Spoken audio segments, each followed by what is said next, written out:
is much larger, and why this is important is this affidavit is important is because of who wrote it. This is the executive director for many, many years from the state of Oregon, who signed an affidavit to the American Public Health Association stating that there has been no slippery slope in Oregon, there has been no abuse and no coercion in the state of Oregon.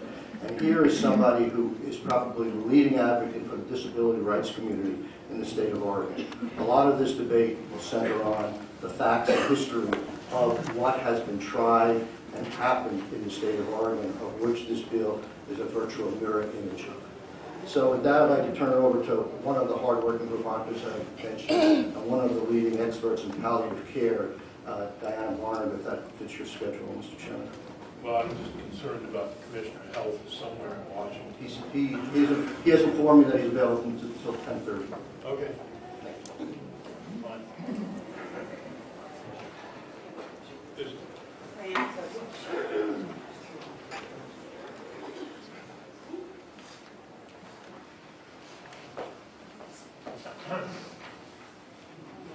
Good morning. I do a lot of public speaking, but for some reason being in this environment always makes me a little bit more nervous. Can everybody hear me okay? Sure, it makes me nervous. I guess that provides some comfort. First, a very important disclaimer. While I am currently employed by Fletcher Allen Healthcare and the University of Vermont, I am here today as a private individual, as a Vermonter, and as a physician with 20 years of experience, and in no way, shape, or form do the views I express here reflect my employer or the colleagues that I work with. I want to just speak a little bit to the experience that I have that has brought me here today. I'm a native Vermonter. I trained at the University of Vermont, and after completing my training, I joined a private family practice group in Middlebury, Vermont, where I provided a spectrum of care from obstetrics and childbirth through pediatrics and older adults, right through to the end of life. And I did that for 15 years. It was a very busy, successful practice, and I deeply enjoyed it. But over the course of those 15 years, I began to see that the needs of my patients with life-limiting illness, many of them older, but not all of them, because young people face life-limiting illness as well. But I began to see that their needs were not being met. And I began to be affected by the fact that I was unable to help meet their needs in the midst of a busy family practice. And so I started to think of a different model. And in the spring of 2009, I and one of my partners approached Porter Medical Center with a very new concept. And we were able to open a new practice called Partners in Palliative and Home Care. And that practice opened in August of 2009 with the intention of meeting the needs of people with advanced illness in their place of residence. So we did not have an office. We went to see people at home, in community care homes, in long-term care facilities and residential care facilities, and we provided highly coordinated care with our local home health agency. We went to weekly meetings to discuss the patient's care, and we provided what I like to describe as high-touch and low-tech medicine for people with advanced disease. Over the course of just about 2 years, we had 120 patients die, and 119 of those patients died where they were living when we met them. The practice was very successful from the standpoint of patients and families in the community, but unfortunately, it faced some very real logistical and financial challenges, and Porter Hospital decided that they were no longer able to financially support my vision for the practice.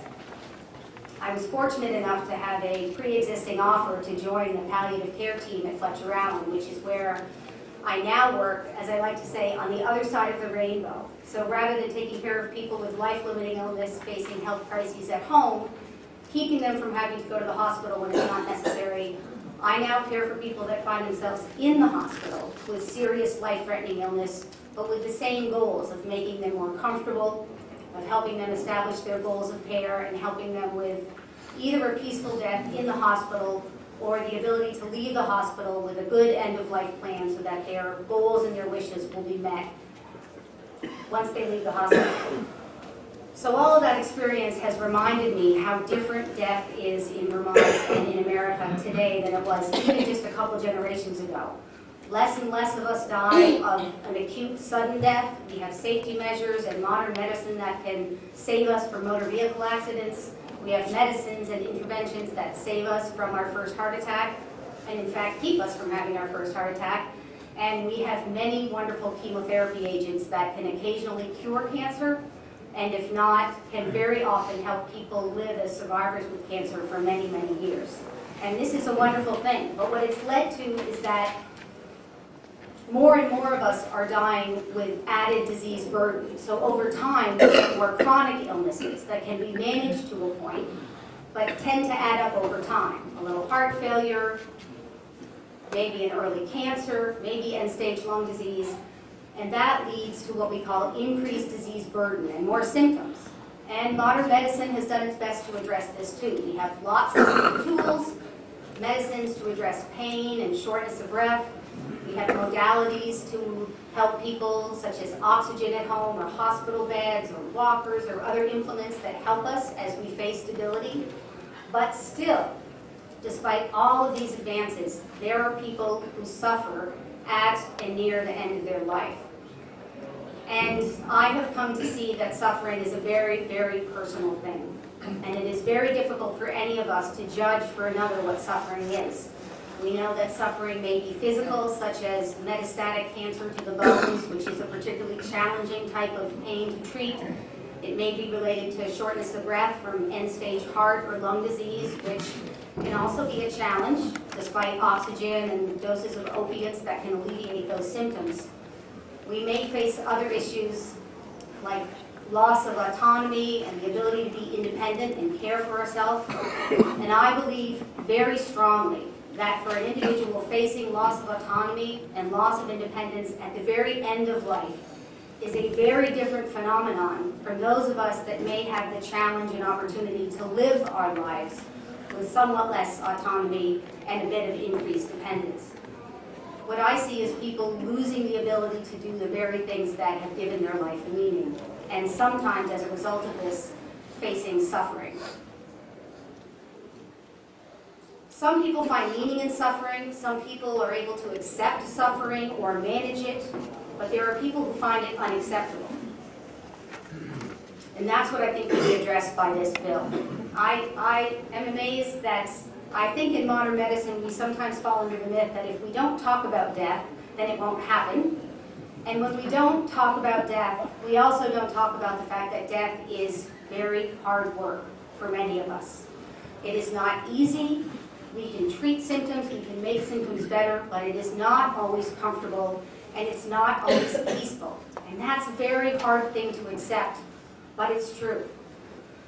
I am amazed that over the course of the years that I've been caring for people at the end of life, at the consistency of the wishes that are expressed by my patients. So when I ask someone whose time is short, what's important to them, whether they are a man or a woman or a Democrat or a Republican or a janitor or a doctor, no matter what their circumstances are. Is everything okay? Okay. I find that people are very consistent in their wishes for how they want their end of their life to be. They want to be comfortable. Comfortable, that's the word they use again and again. They want to spend time with their family, friends, and loved ones.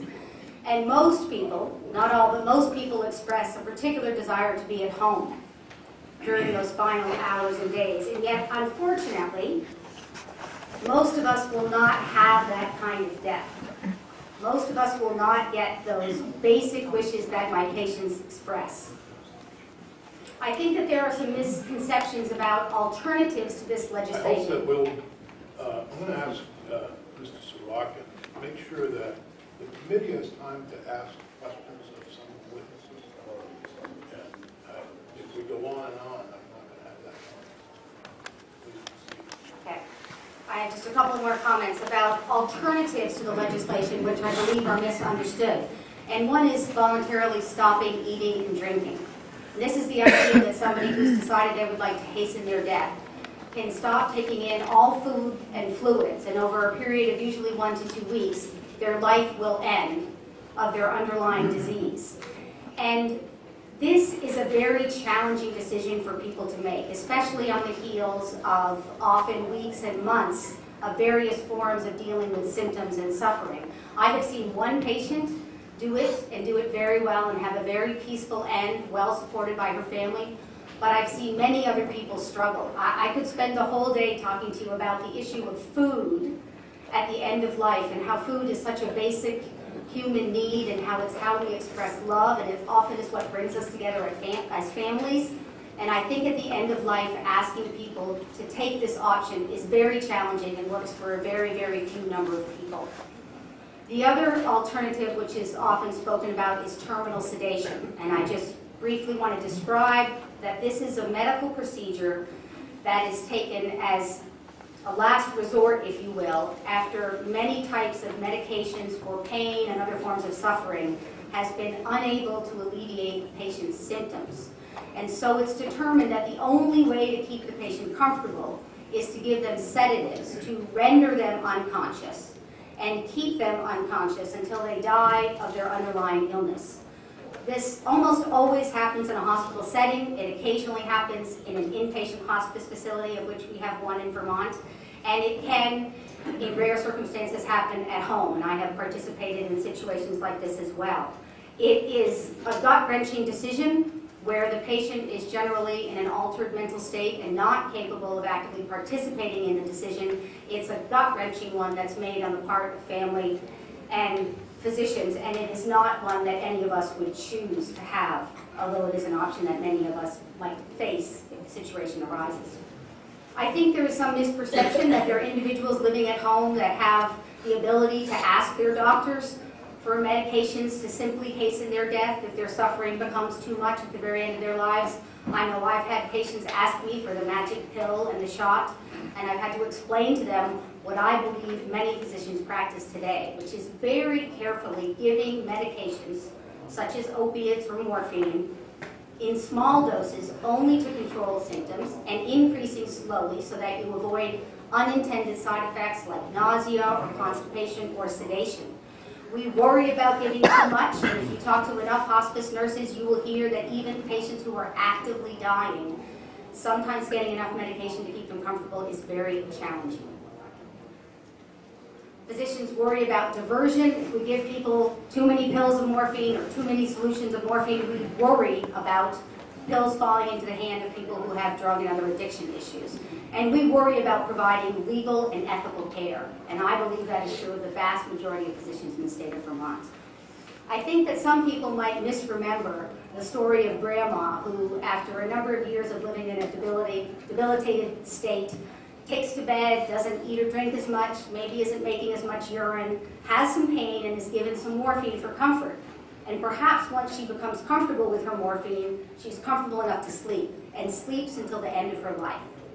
This is not terminal sedation. This is the peaceful death that we would all hope for. But it's not one that all of us will have a chance to have. Stop there so I can take some questions. Thank you. Your testimony is completely at odds with the testimony of the Vermont Medical Society.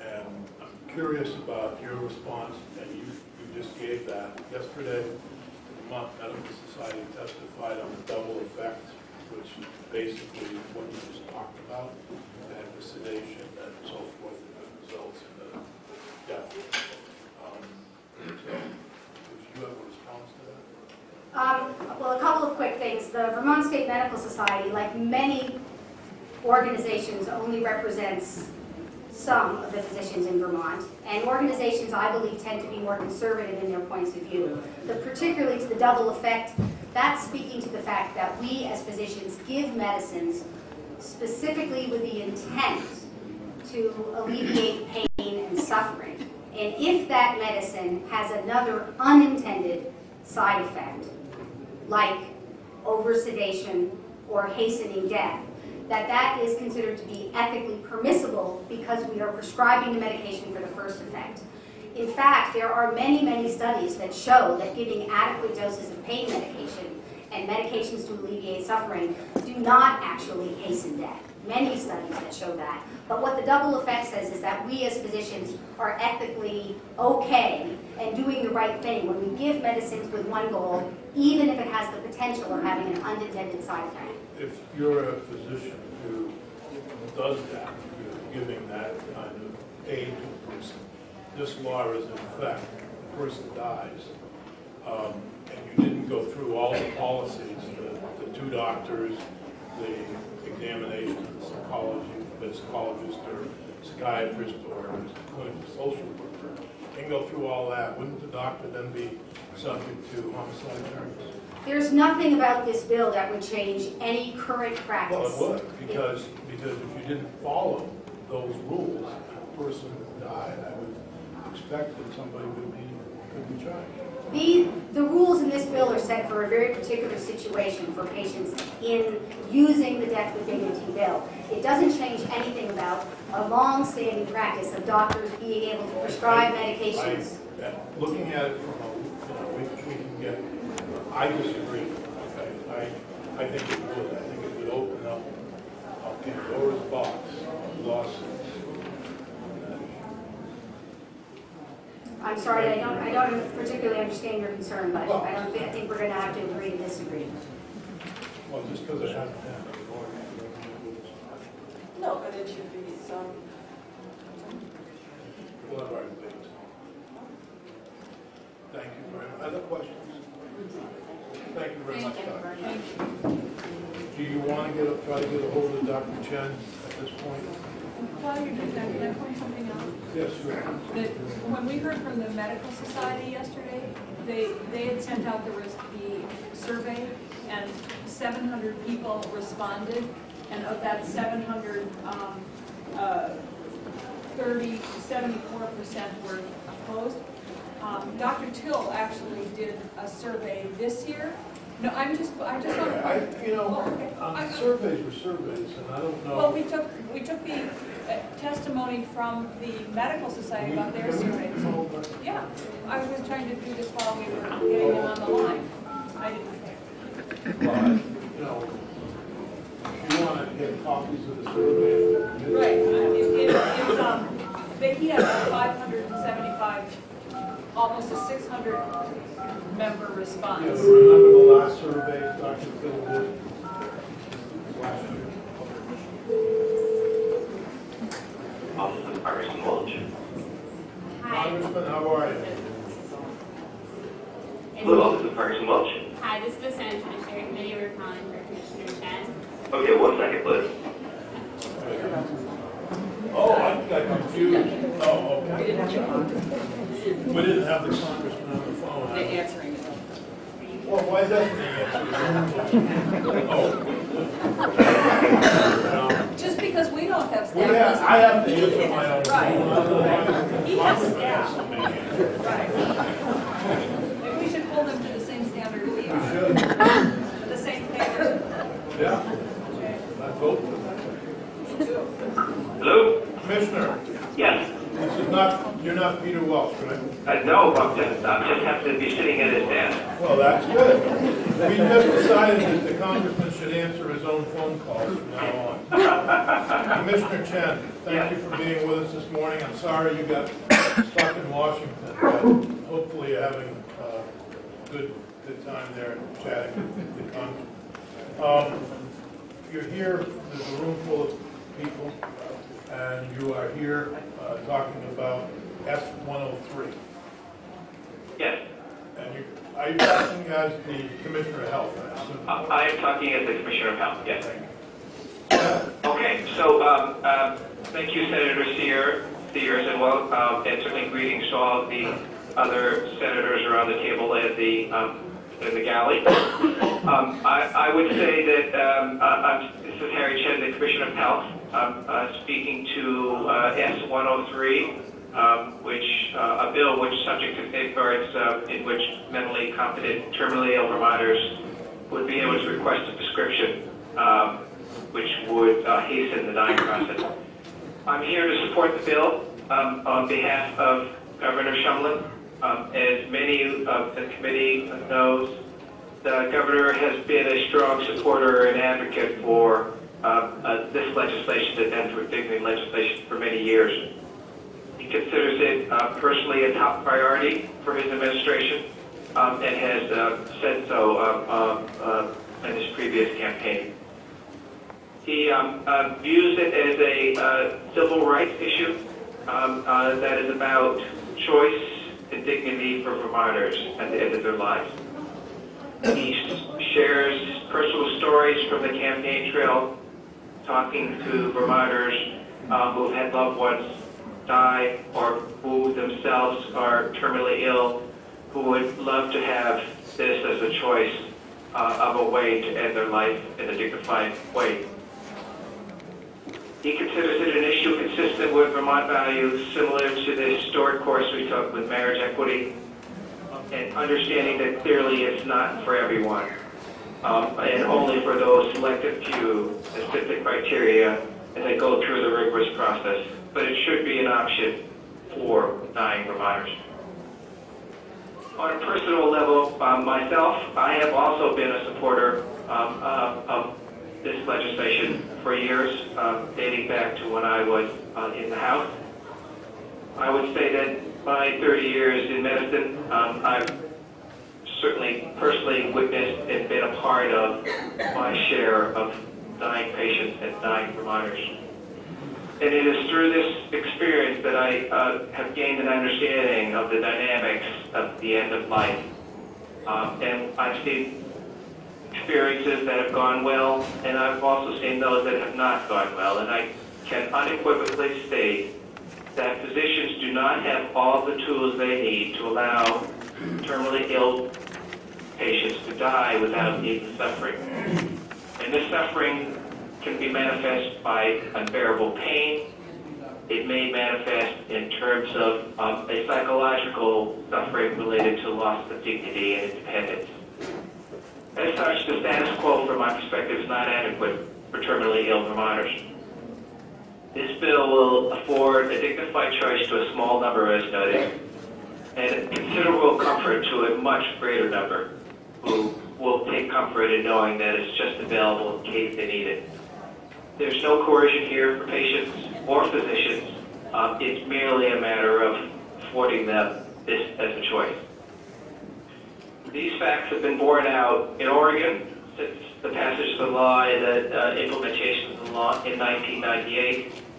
Having spent the majority of my medical education and training in Oregon, I certainly have fond memories and of the values that Vermont share with Oregon. And related to my previous support of the bill, had done considerable research into the experience in Oregon. And I've talked to physicians and colleagues, I've talked to friends and relatives, all of whom feel the bill in Oregon is working well. I certainly would relate one advocate in Oregon who is dear to my heart, my mother-in-law, who is a world-renowned neuropsychologist in Oregon, who tells me time and time again that the bill affords her tremendous comfort as she goes into her advanced years. She additionally has and just told me in an email the other day, she had a dear friend of hers, a physician himself, who was suffering from a terminal neurologic degenerative disease, who made that choice and did take medication within the past week. And from her perspective and from his perspective, the system worked. There was no doubt that that was the way he wanted to end his life. My research confirms the Oregon experience, there will be a small number of patients that take advantage of the law in terms of requesting a prescription, that there will be an even smaller number that actually take the medicine to hasten their death. And as I said, as important are the large number of Oregonians that understand that the law is there and take comfort that they can use it if needed.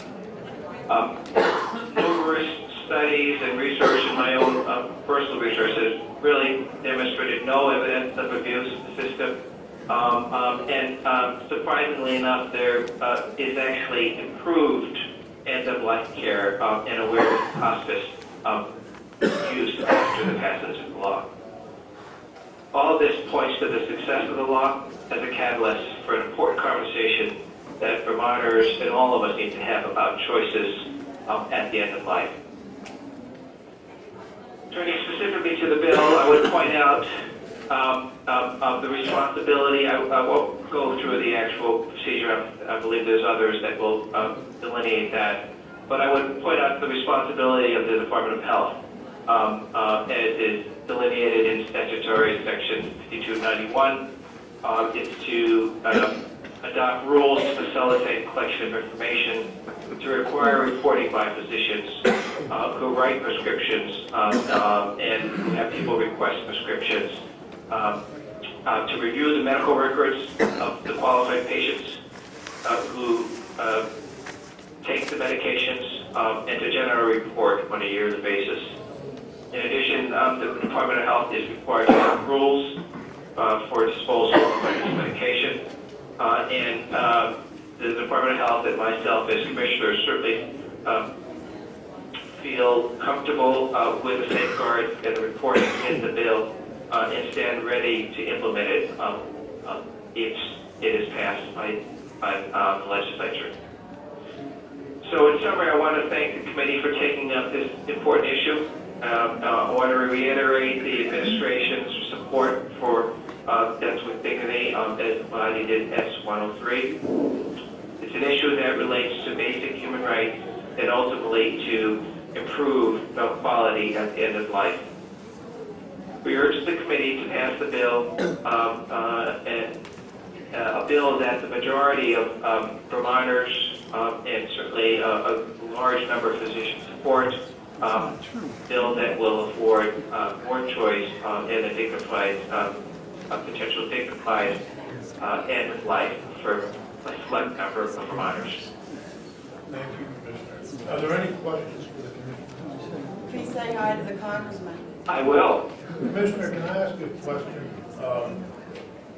What number do you anticipate, if this bill were to become law, would take advantage of it? Well, I would probably have to do some math, but I would likely just take the relative numbers in Oregon and do the math and compare them to the population of Vermont. I actually haven't done that, but I certainly can do so.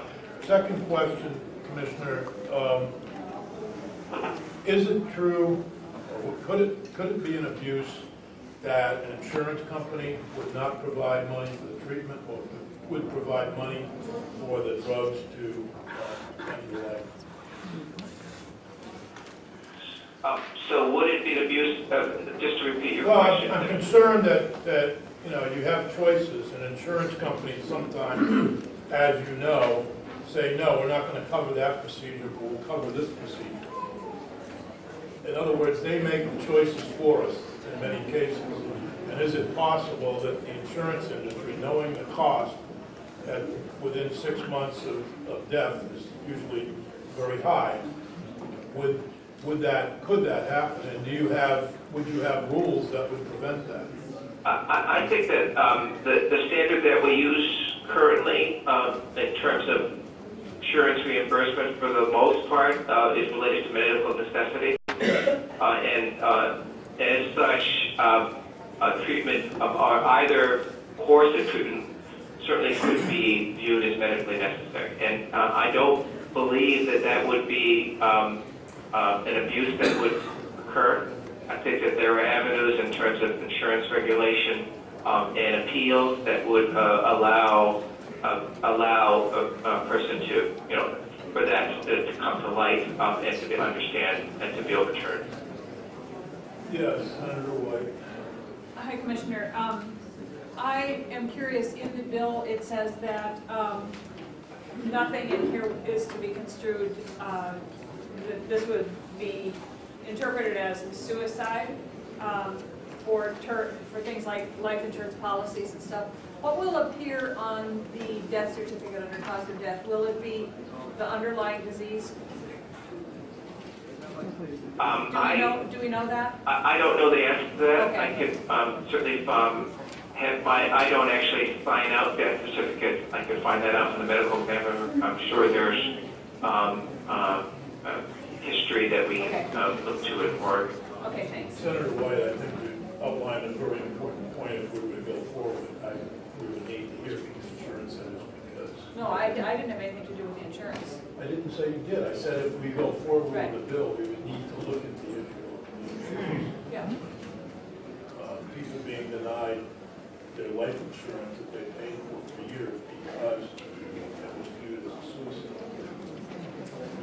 Right, and I think that's a very important provision in the bill. I think that to the extent that people state that this occurs now, if it were to be called a suicide, that obviously it would have profound effect on the finances and life insurance. Okay, thank you, Commissioner. Sure. Thank you. Next we have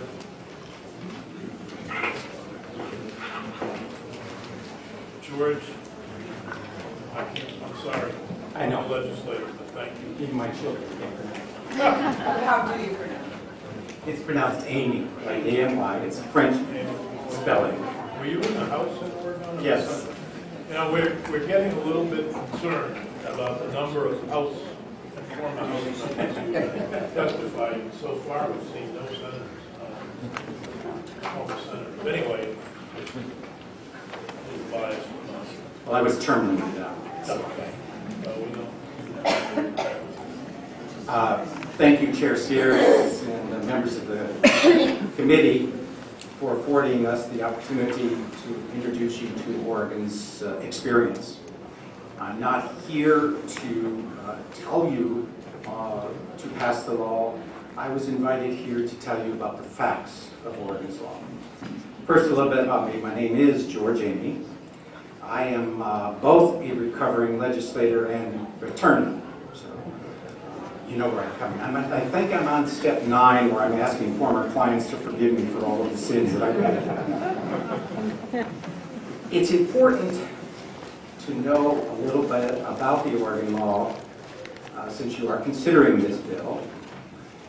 We've had 14 years, and the state of Washington has almost 4 years. And during the period of time, there are many facts and data that's available that could be very helpful to you. But before I get into that, I think a little bit of the history of why we've had 20 years of this type of legislation and this argument before you.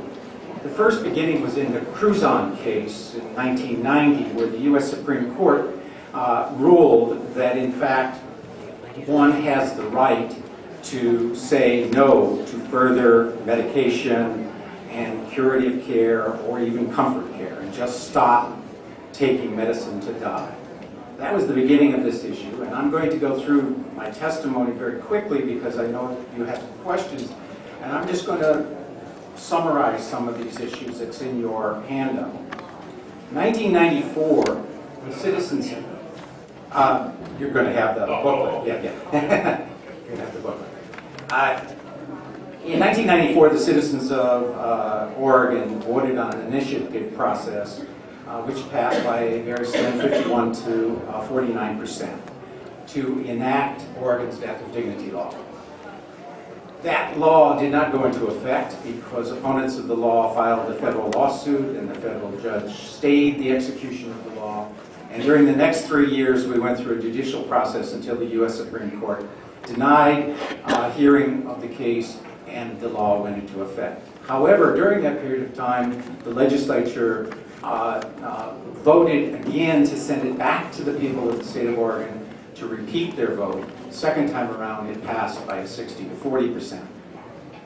So it went into effect in 1997, but the first person did not use the law until 1998. Since 1998, 596 individuals have availed themselves of the law to hasten their death. That is a very small number. Approximately 31,000 people die in the state of Oregon every year. Of that 31,000 people who die in the state of Oregon every year, about 12,000 of them would qualify to use Oregon's death with dignity law. The others died of accidents, whatever. So you're still having a small number. That's the average of about 50 to 60 individuals per year out of the 12,000 who would be eligible. In the state of Vermont, I extrapolated some figures, and about 5,000 people die in the state of Vermont each year. And of that 5,000, approximately 2,500 of them would qualify to use Vermont's. That would extrapolate to about 10 to 20 individuals per year availing. However, thousands would benefit from knowing that it's available. So that brings me to discuss some of the issues that have been brought up today and will be brought up later in the presentations. There have been, first of all, I'd like to address some of the concerns that have been expressed by the chair and other commission or other members of the committee.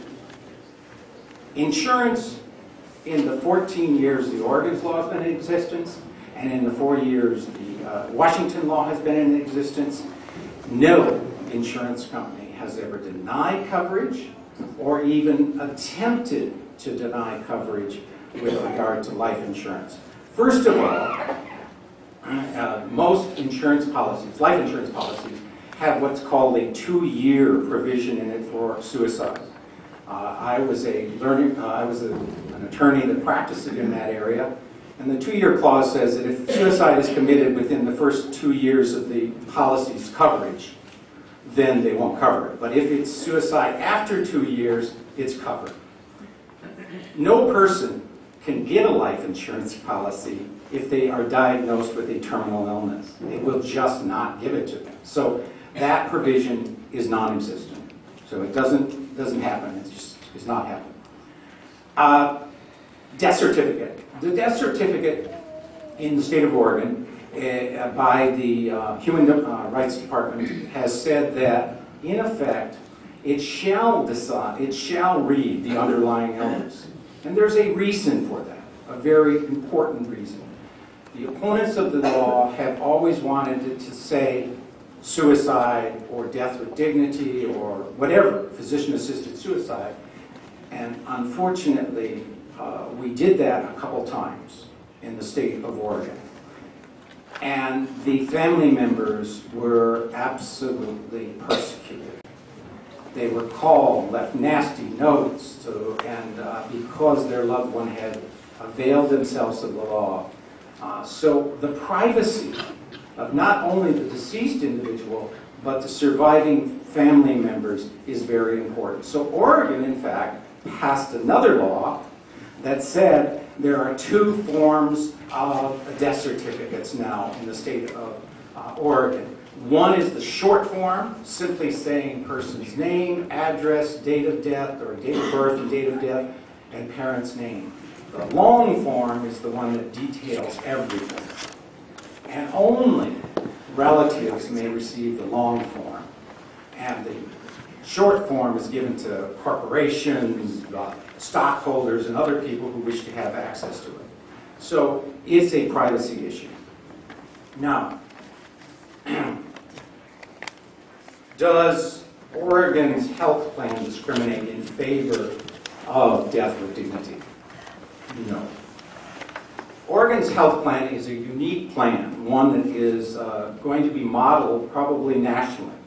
It's a prioritized plan. And when I was in the legislature with now Governor Kitzhaber, the plan was implemented. What it does is it says certain individuals that meet the criteria and can't afford private insurance can get into the Oregon health plan at a reduced cost.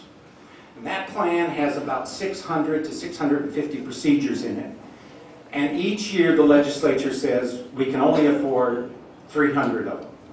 So the 2 individuals that are always used as an example of how our law has discriminated against 2 individuals that wanted a special treatment but were offered death with dignity is misinterpreted or misinformed. First of all, it's a 5% 5-year rule in Oregon. That means any experimental treatment for cancer or any other disease, if it cannot be proven that it will be successful 5% of the time within 5 years, it's not covered. In both of those cases, The experimental treatment did not meet that threshold. And there was no evidence that it could be 5% successful in 5 years. So they were turned down and they had to take palliative care, hospice care, and unfortunately, the person who wrote the letter said, you can also avail yourself of Oregon's death with dignity law. They have corrected that. They will no longer say that to individuals. But having said that, both individuals, excuse me? Do they do it? They may not tell you, but they do it, right? No. First of all, the health department does not tell anybody anything. It has to be the person that asks for death with dignity.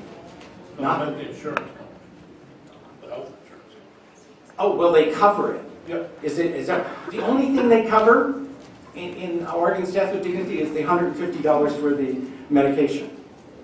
But I was asking about the cancer treatment. You said, well, they don't do that anymore. No, they won't cover they wouldn't cover the cancer treatment because it doesn't make the cover it. Yeah, the 5% 5-year rule is very clear. They just wouldn't write a letter saying that. That's right. They won't write the letter anymore. That's clear. Yeah. So in those two cases, their treatment was paid for by a private individual, but both individuals died shortly after receiving that experimental treatment because it does not work yet. It still doesn't work. So now, what has been the greatest impact of Oregon's law? I think in the 14 years, as I said, 596 persons used the law, but there were over, 935 individuals who received the prescription, which indicates that people do not rush to take the medicine. And even in those cases where they've lived longer than 6 months, they have not rushed in to take the medicine. This is not something that people take lightly, and I can assure you, having been at the bedside of more than 40 people who have taken the medicine, been honored to be in their presence, this is one of the most difficult decisions one can make because it is the end of your life. And each and every one of us wish to live as long as we can, as healthy as we can, surrounded by our loved ones. So, it is seldom used, but because of its impact on the thousands who receive comfort, it is well worth having it on the books. 3.8 million. That's the... What is the rough population of Oregon? Oh, you can hear me? We can hear you. The people outside said they're having a hard time Okay. hearing Senator Sears, and they want to hear his. Okay, yes, 3.8 million population of Oregon. Right. Next, the slippery slope argument. And we've heard that, and it was one of my concerns. As legislators, we hear the slippery slope argument in everything. I can remember when I was a council person in the state of Illinois, when I lived in Illinois. We were considering passing a law allowing the speed limit to go to 55 miles an hour, or 65 miles an hour. It was 55 to 65. And everybody came with, next year you're going to be here for 75. Next year you're going to be here for 85. Soon you're going to be here for 100. And as legislators, as individuals who vote for legislators, we all put limits on what is available and what is not available. I can tell you that in the 14 years the law has been in existence and in use in the state of Oregon, the only 2 times it's been amended is to address the concerns of those who oppose the law.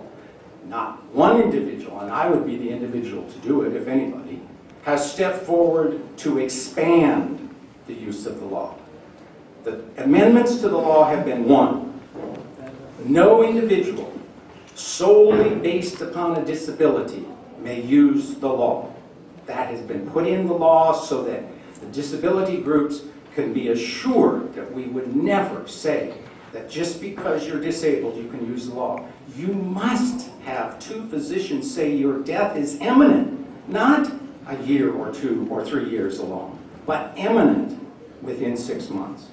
So That was the amendment. The other amendment that we made was to provide the Catholic hospital, and the Catholic hospitals in Oregon are very big. They're the largest hospitals in the state.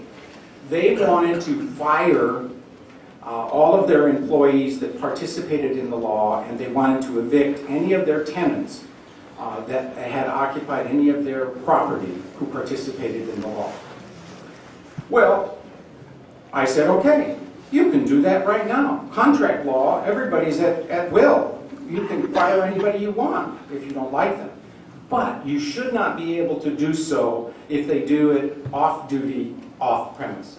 So the law was amended to allow the Catholic hospitals to fire any of their employees that participated and any of their tenants that participated if they did so on the property and on duty. Those are the only two amendments we've had so far. Nobody has ever attempted to expand it beyond that. Next, the dying too soon argument, that people live longer than 6 months. Yes, they do. There is a bell curve. But again, the proof is in the data that we have. Of those individuals who have lived longer than 6 months that have had the medicine, have not rushed into it. In fact, the majority of them have not even taken the medicine. They've died of their underlying illness before taking the medicine. Because life is precious and we want to live as long as we can. However, it is very rare that anyone does live beyond the 6 months. Now, ability to accurately give a prognosis of 6 months. And that's, again, that decision that physicians have to make. With most cancer, there is now sufficient enough evidence that the doctors can give a prognosis of how long this individual is going to live. In the handouts you're going to get, there's footnotes where I've referenced all the studies that have been done on this, and one of the studies indicate that physicians actually overestimate life expectancy by 2 to 1. So that if an individual is told they have a year to live, it's likely to be 6 months. If they tell them it's 6 months, it's likely to be 3 years. There is absolutely nothing wrong with that. You say 3 years. 3 months. Okay. Did I say years? I think you did. Yeah, that'd be good. You got 6 months, you got 3 years. There is nothing wrong with a physician saying that because it's hope.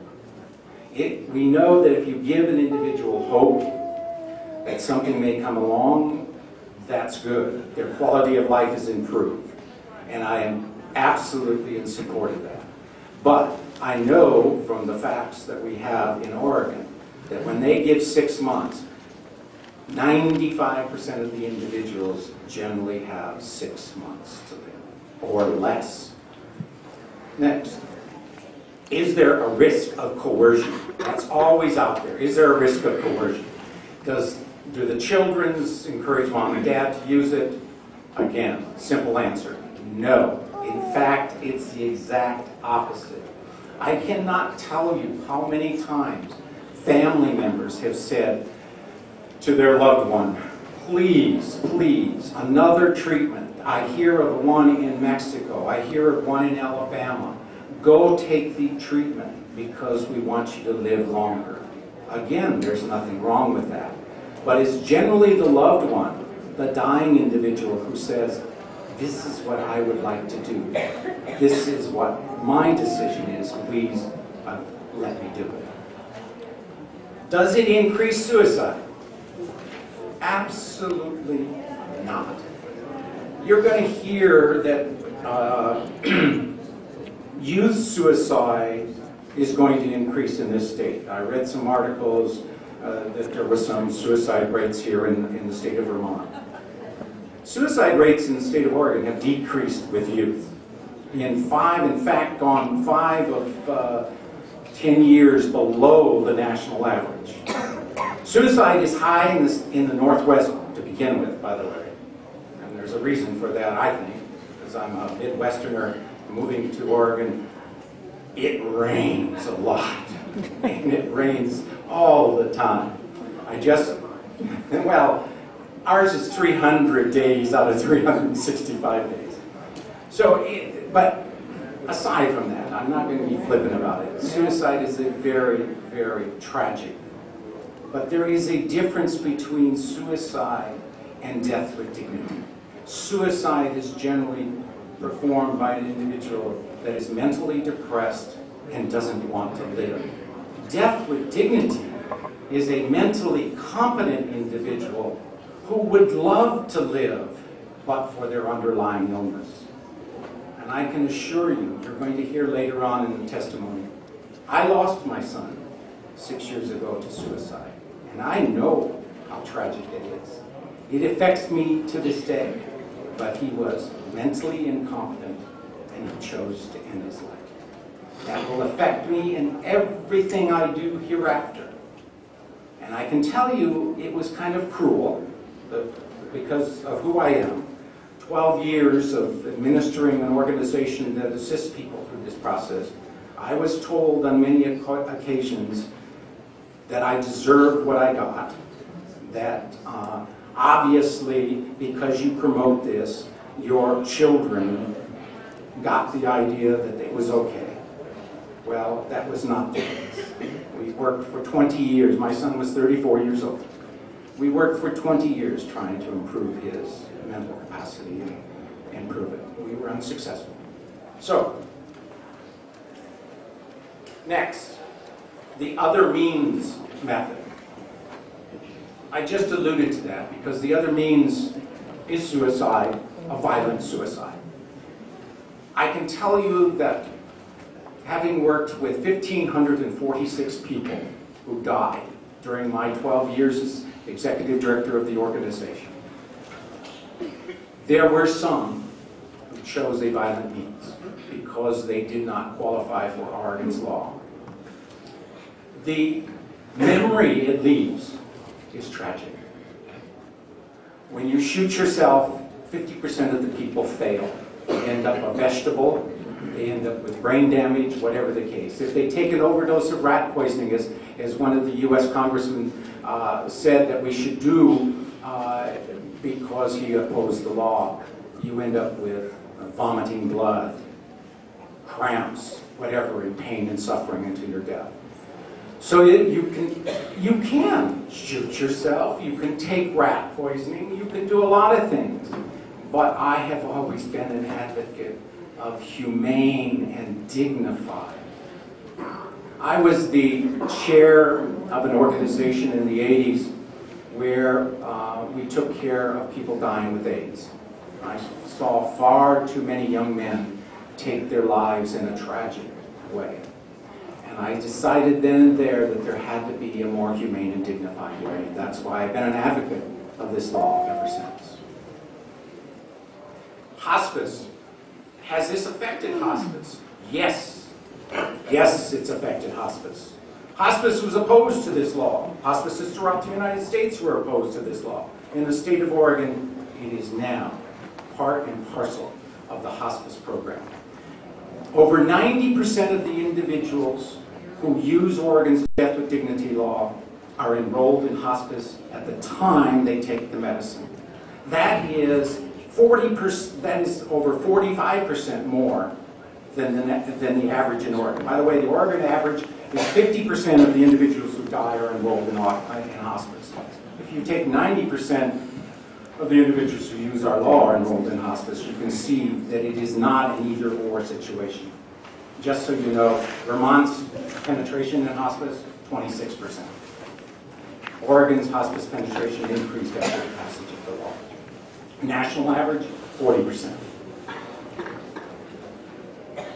Do we have, these are some other things, just briefly, and then I'll turn it back to questions. Is there a culture of death? I get this a lot. Aren't you just somebody advocating death? No, I am not. Nor will I ever advocate a culture of death. I love life. I don't know if I could take the medicine. But you heard the Commissioner of Health talk about the the doctor, and it's very public. Dr. Peter Goodwin was a dear, dear friend of mine, and he took the medicine this Sunday. He was 83 years old, and he decided it was appropriate for him. I will miss him dearly. He was an advocate, a counselor to me. He called me up this Wednesday and said, "George, I want to apologize to you for all of those nasty comments I made in the last 20 years. And I said, "What nasty comments?" He said, "Well, just in case I did, I want to apologize." Well, a wonderful man, but he loved life as dearly as I love life. And we are not advocating death.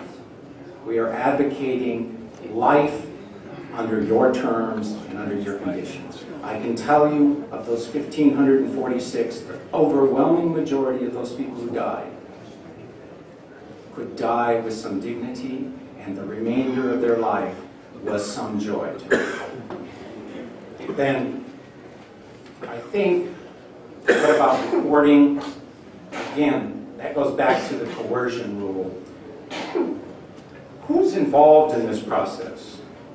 There's the individual, there's the family members, there's the two doctors, there's the hospices, there's the state of Oregon administrative process. All of these people have to be involved, and there cannot be a conspiracy between all of them unless you really think that our government is really gone down here. In 14, you may have.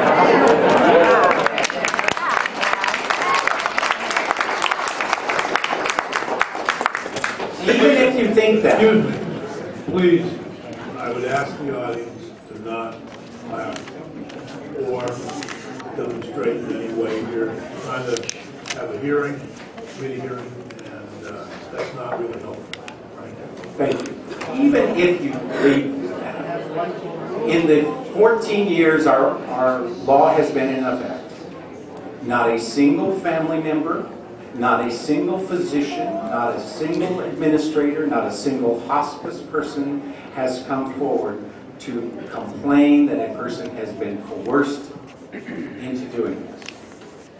There have been some reports of physicians who have failed to properly comply with the law. And these are Scribner errors. They forgot to put the date correctly. They forgot to make a photograph of a driver's license of the individual, that type of thing. Other than that, the law has been used sparingly and carefully over those 14 years.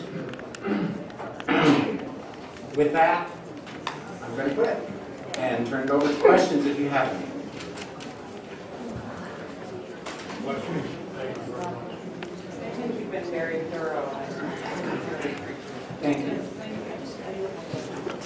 I wonder if you could speak to the issue. Is it available to persons who are underage? No. The law specifically says it must be an adult. And just to give you the facts, the average age is 71. That's my age. Scares me a little bit, but the average age is 71. The oldest person to use the law was 94. Yes? This law would generally not be available to people with Alzheimer's or other forms. Correct. Okay. You haven't been under any pressure to extend it? Absolutely not. And except from people who call me with Alzheimer's. And sadly, I always tell them, when you're mentally competent to make the request, you're not physically within 6 months.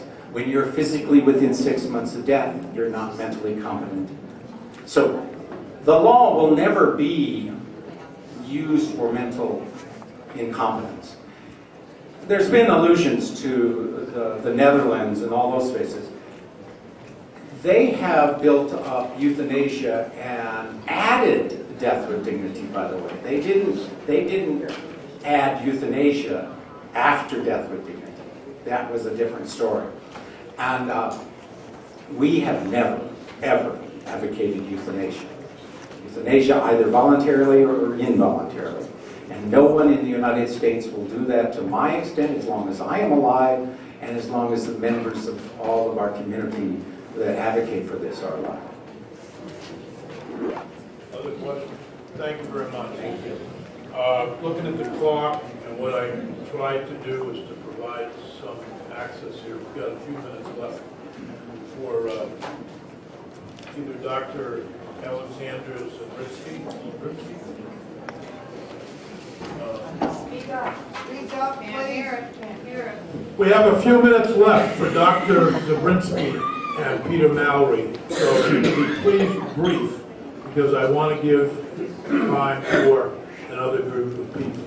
Chairman, in light of the time, I'm willing to pass. I have copies of what I would say. It would take 2 minutes to say it. Okay, take 2 minutes. Okay. I'll give you copies anyway. Thank you.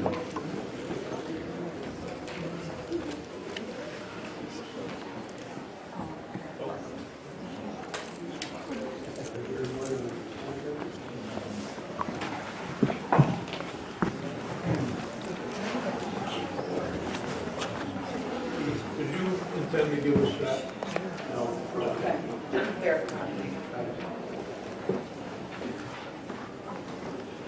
Thank you, Senators, for this chance to speak in favor of S.103, an act relating to patient choice at the end of life. I speak as a priest of the Episcopal Church and pastor for over 40 years. Among my pastoral objectives has been to try to make sense for others, as well as for myself, of the mystery of death and the many intellectual and emotional issues it raises. The title of this act is theologically significant. It focuses on the right to choose. It assumes that a patient has the freedom to make decisions for him or herself about their own destiny. In Christian theology, this assumption is based on Genesis chapter 1, which tells how God gave to the first man and the first woman the freedom to make their own decisions. This act focuses, as I've said, on the act of decision-making within a specific context. It focuses on the choice a patient might make to end his or her own life when the physical or emotional pain of continued living has become too much to bear. There seems to be a general impression in Vermont, judging from reports and commentary that appear from time to time in the media, that there is only one so-called Christian point of view about this matter. And that point of view is seen as against passage of any bill like this one. I want to say as clearly and as loudly for all to hear that there is not one Christian point of view. But there are many points of view that can be considered Christian. No one church has a corner on the truth regarding issues of moral theology such as this one. But there is sufficient polling data to tell us that Vermonters of all religious persuasions, including Christians of all denominations, and people of other religions and of no religion, are in support of this legislation.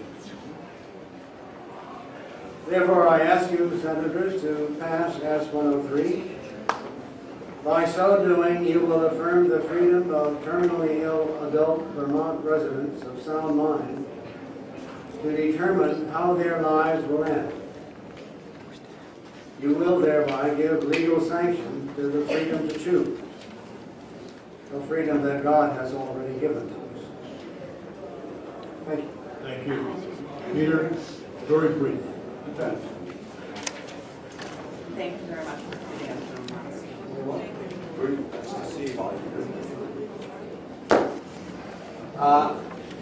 I will be very brief. I'm a former House member, and I know what that means. So I'd love to be a senator someday. Anyway, my name is Peter Mallory, and I want to thank the chair and the senators for hearing this bill. I know it's an emotional issue and a difficult issue, so I really appreciate your willingness to take it up and talk about it. And I'm in a room full of Vermonters, and I always like being in a room full of Vermonters. It's except for someone from Oregon. But it's nice to have you here. And Vermonters like more than anything to have freedom and freedom of choice. And I think that's what this bill is about. I want to speak personally today and briefly. This is a bill that was dear to the heart of my Uncle Richard, congressman, legislator, executive, and he fought for it along with his wife Jeannie, who couldn't be here today, so she asked me if I would say a few words.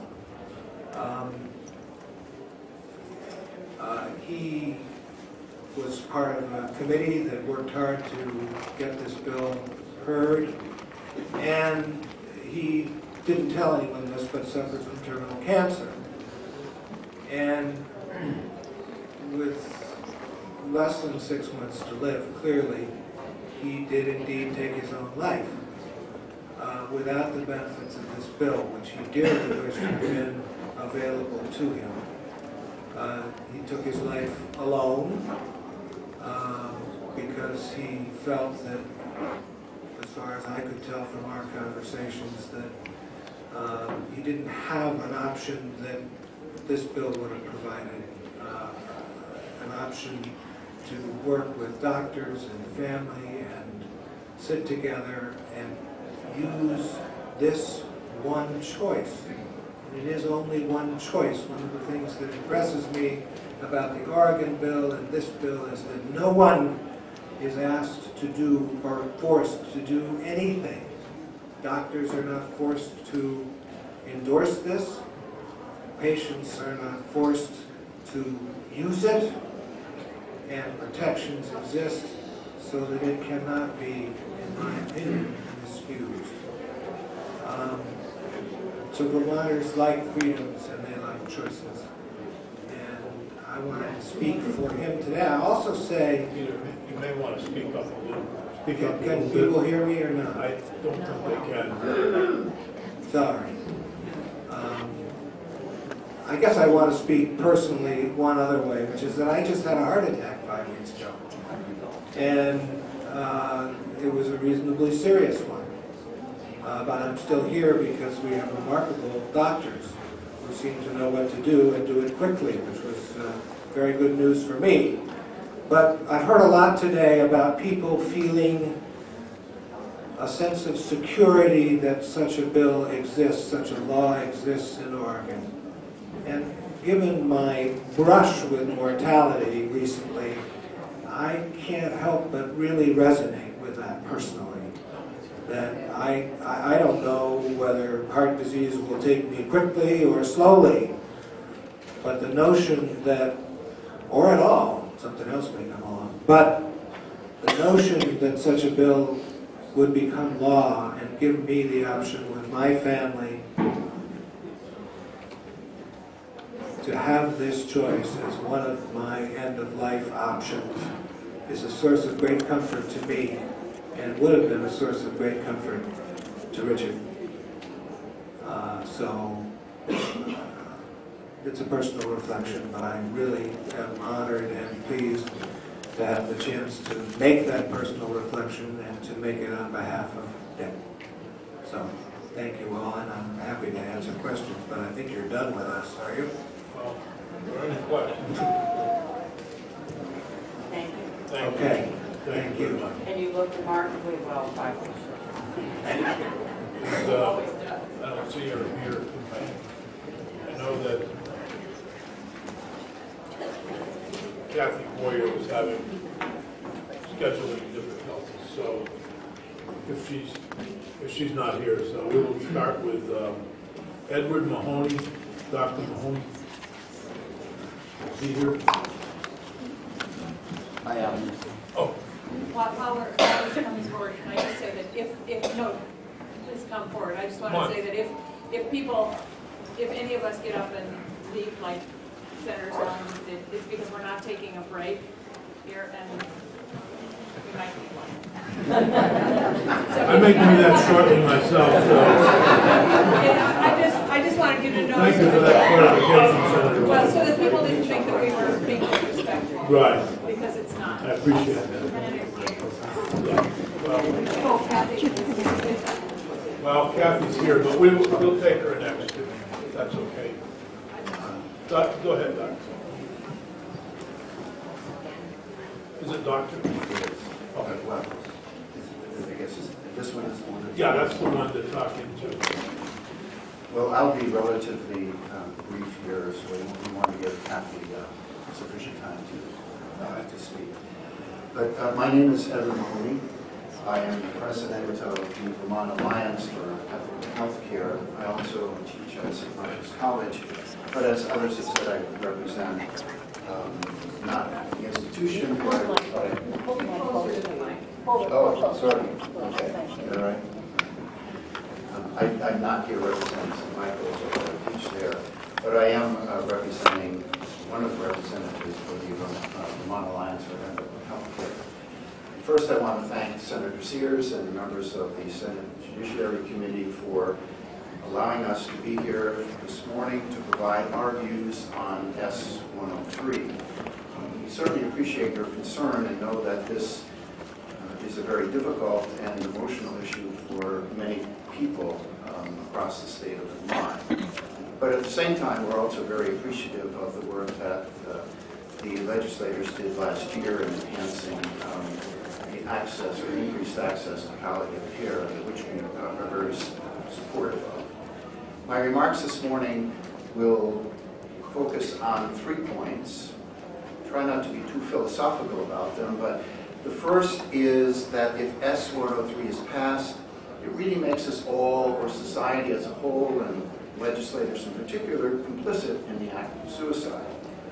Second, if passed, S.103 would medicalize suicide, and I'll explain that in a bit, which really undermines, I think, the assertion that we continue to hear that assisted suicide would honor personal autonomy.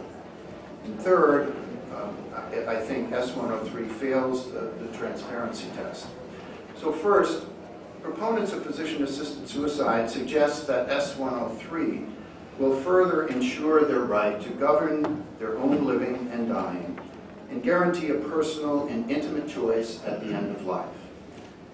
The assumption here is that the individual is solely in charge of her living or dying. I would challenge this assumption. By legislating the act of suicide, S.103 takes what is commonly thought of as an individual act and places it squarely in the public realm. At least indirectly, the public, through our duly elected officials, would now be complicit in sanctioning suicide. We generally think of suicide as personal, private, solitary, and contrary to social norms. However, proponents of S.103 are now looking for our permission and an endorsement on our behalf for the act of suicide. In order to make this personal, autonomous, private choice at the end of life, proponents are now seeking our authorization to do so. Thus, suicide is no longer an act of individual autonomy, but one that involves the public from the very beginning. Suicide becomes part of our socially stipulated code of conduct. Secondly, defenders of physician-assisted suicide tell us that S.103 will help demedicalize death. That is, it will add yet another layer of protection to an individual's right to refuse medical treatment and to make choices on one's own behalf. The point being that by taking this final decision out of the hands of medicine and putting it in the hands of the individual, it would grant real control over one's dying.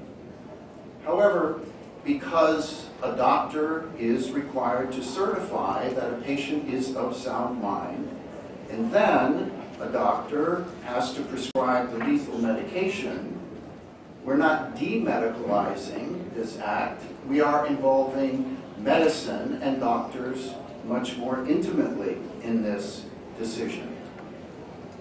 The decision then to commit suicide is no longer an individual expression of self-determination. It becomes a mutual decision that's agreed upon between a physician and a patient.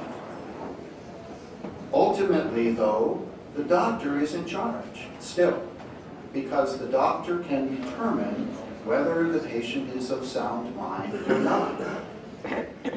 In fact, the doctor can decide that a person is not of sound mind. But who but the individual, though, should decide that for him or herself, that I'm in sound mind to do this? Why should a physician have to tell me whether I am or not? When a patient and doctor discuss how to relieve pain and suffering and mutually decide that lethal medication is an option, the decision to commit suicide becomes yet another clinical problem needing treatment. But in this case, the treatment is a prescription for death. To be sure, the individual determines when and where the act will occur, but it is no longer a quote-unquote pure choice, because it cannot be acted on without the doctor's help, without the doctor's permission, without the doctor's assistance. As one author has stated, the private, intimate, self-determining decision to commit suicide is translated into a clinical event. And this, I would say, is exactly what doctors should not be doing. When assisted suicide becomes a medical treatment, it normalizes suicide because the patient needs, like any other patient coming for any other treatment or any other problem, needs observation, needs examination, needs careful questioning to determine that this is indeed a rational choice, thus medicalizing the whole process of assisted suicide. Instead of limiting paternalism, what S.103 would do is permit doctors to decide what is in the best interest of the patient. So a doctor can say, I don't think this is in your best interest because you are not of sound mind. Finally, while there are a number of particular problems with S.103, I will point to one very troubling question, and it's been talked about earlier in testimony. Section 5298 reads, action taken in accordance with the chapter shall not be considered tortious under law and shall not be construed for any purpose to constitute suicide, assisted suicide, mercy killing, or homicide under law. This is clearly untrue. When an individual self-administers a lethal dose of medication, intentionally and deliberately causing his or her own death, we commonly understand this to be suicide. When a physician aids this act, he assists or she assists. So I will end there, and I want to thank, because we have others who want to speak, and I want to be sure we have time. But I want to thank you very much for the opportunity to be here on behalf of the Vermont Coalition. And we may have time for some questions afterwards. Doctor, thank you. I one, just as you pointed out in 5298, do you know what would that mean? What would that mean to you? Mercy killing would generally is understood to be involuntary, or another term for that might be involuntary suicide. Captain Boyer?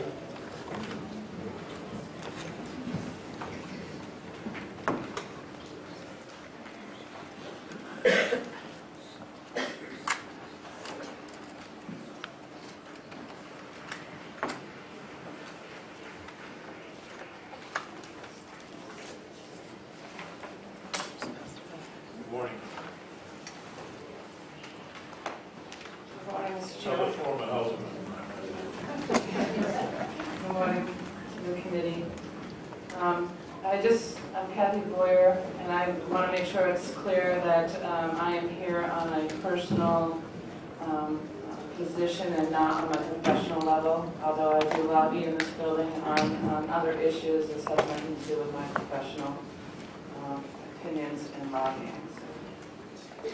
I want to thank you all for allowing me to testify. Serving as a House member for 8 years and under the administration, I quickly learned that often we'll be on opposite sides on one issue one day and fighting for the same issue, for another issue, hand in hand together. I hope that this bill, with this bill, that this will allow us to have a fair and open debate with no professional consequences.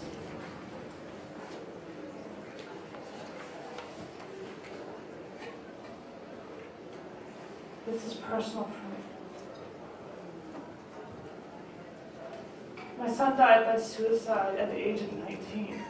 On March 31st, I'll be celebrating the 2nd year of his death, less than 3 weeks from now. I respect the position of those who support this bill. I too struggle with the thought of how I would want this to be if I were terminally ill. Then I thought, how could I agree? Because those who are suffering internally with emotional pain, silently and isolated, suffer every day of their life. The fastest growing population of those who take their own lives is between the ages of 30 and 60. In Vermont alone, over the past 4 years, there were an average of 50 people who died by suicide between the ages of 30 and 60 each year.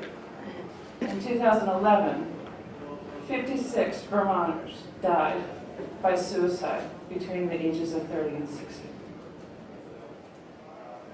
Do you know that Vermont teen suicide is the second leading cause of death for the population between 15 and 24 in Vermont? That far exceeds, in my opinion, the national average, which is the third leading cause.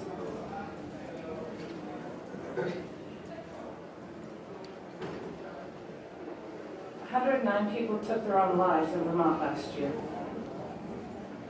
109 people in 1 year. If you think about your small circle of friends, how many people does that touch? The handout that I just given you indicates what Vermont's population rate of deaths by suicides in Vermont over the past 11 years. Those are only Vermonters. Those are Vermont residents. I want to make sure that's clear, because some of the suicides that you've heard about in the past year at colleges, on the border of the state, are not included in those numbers, in the 109, because they're not Vermont residents. My son is not included in those numbers. Vermont lost 22 young Vermonters by suicide in 2011. However, we're not just talking about teen suicide. Those who are in the most depressed and the most emotional pain they can be in and day out, are invisible to us. Not because we don't care, not because we're not paying attention, but because we don't recognize the signs of suicide. Believe me, I would have done anything I could to have my son beside me today. The 30 to 60-year-old population is different than teens, I realize. But the struggle each of us go through on a day-to-day basis. Someone who lost their job, going through a divorce, can't see their children, becomes personal pain. It's emotional pain. They're not diagnosed mentally ill. They're in emotional pain. The message that this discussion gives to those who are in severe emotional, sometimes physical and emotional pain is worth truly thinking about. The Vermont senator recently stated when interviewed, this bill says that when people are very ill, that we respect their own decision-making about how they feel about their quality of life. End of quote. The fact is, those who take their own life, whether they're 15 or 45, don't spontaneously say, I think I'm going to die today. for more than 90% of those who die by suicide. They've had statistics show nationally and locally. They have had those thoughts for a very long time. Those who start to withdraw, they start to give away their personal possessions. They start to not be active in their normal activities. You don't know what's going on in their mind or in their brains. I mean, in their soul. They isolate themselves. Those who die of suicide think about suicide more than once. Matter of fact, they think about it several times. It's a long, drawn-out process. This bill compares Oregon with Vermont. Oregon, as this bill states, has legalized physician-assisted suicide. Take a look at their suicide numbers. I would ask myself, why? The document that I just gave you, dated September 9th, 2010, a news release from Oregon Health Authority, states that Oregon's suicide rate has increased above the national average. If you take a look, the rate is 15.2 suicides for every 100,000, and the national rate is 11.3. It seems like small numbers, but they're fairly large. The focus today should not be on how we can make it legal to take our own lives. It should be about how does society, teachers, friends, parents, siblings, partners, and colleagues recognize the signs recognize the signs so we can decrease, my wish would be eliminate, suicide in Vermont and all over the nation. This legislative body could put more resources in providing a public awareness campaign. Think a little. How many times have you heard a commercial on TV lately talking about the signs of suicide, recognizing what those signs are, and suggesting where those resources could be so people don't take their own lives? So people understand that their lives are valued, that they are loved, and they would truly be missed when they're gone. I know the pain of losing someone by suicide.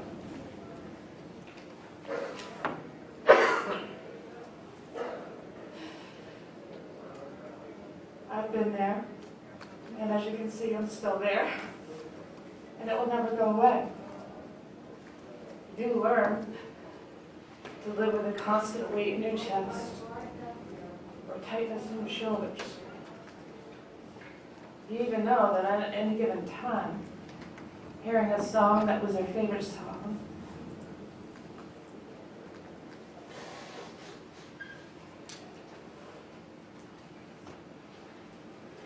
or seeing someone that looks like them, you're more than likely to lose control of your emotions. Losing someone to suicide, especially a child, will forever change your life. Your perspective on life changes. And I wouldn't want others to have to experience this if we can prevent it. I ask you today to not proceed on this bill. And if you proceed, please proceed cautiously. Because the message it sends is not the message that is received by those who are in such severe emotional pain. They often feel isolated and alone. And they feel that their life is not worthy of living, whether you're 15 or 45 or 65. I fear this will increase Vermont's rate of suicide. It's already on the increase, and I'd rather that we put our resources as a legislative body into those public awareness campaigns so you can really prevent suicides and help those feel like they're actually worth something. Thank you. Thank you. Are there any questions? Thank you. Next witness is Dr. Joseph, NASCA. NASCA. Thank you. I've never been great with words. Thank you for that. Dr. Nasty.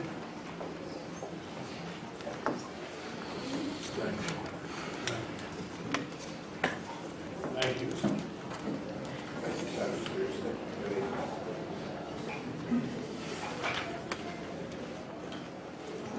My name is Joseph Naska. I'm a pediatrician. I work in Georgia, Vermont. I do express my own views. Clearly, this is a day of life and death talk. I lost a patient 2 weeks ago. I feel the same right now as I did 2 weeks ago. Difficult subject. I've been on the executive committee for the Vermont Alliance for Ethical Healthcare since we started the organization about 9 years ago. I graduated from UVM Medical School in 1988, and I swore an oath that I'd like to hand out to the committee.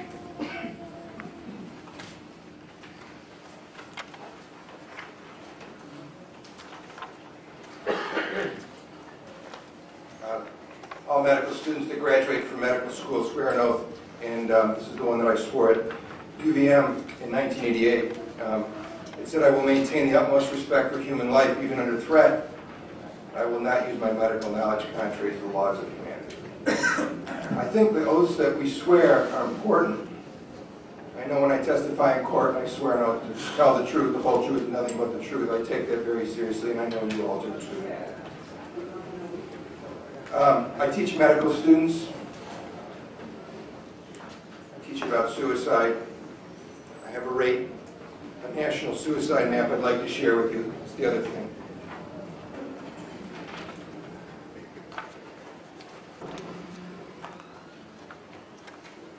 This lawyer just so eloquently put it. Vermont has the highest suicide rate in New England. We have one of the highest suicide rates east of the Mississippi. I'm a little confused by the testimony you heard by Oregon today. I too have that press release. Rising suicide rate in Oregon reaches higher than national average. It's risen every year since 2000. I think the committee has a tremendous amount of work to sort out all these statistics if they choose to move forward with this. I'm also a little confused by the Commissioner of Health's testimony. We just, in February of 2012, started the Vermont Youth Suicide Prevention Platform. It was launched 4 weeks ago, and it was signed by the Commissioner of Health. So I'm a little confused by the testimony I've heard here today. I do think that this is a public policy issue, and this is a very emotional issue. And I don't think that we ought to probably let our emotions in on public policy so much. Mr. Paquin this morning talked about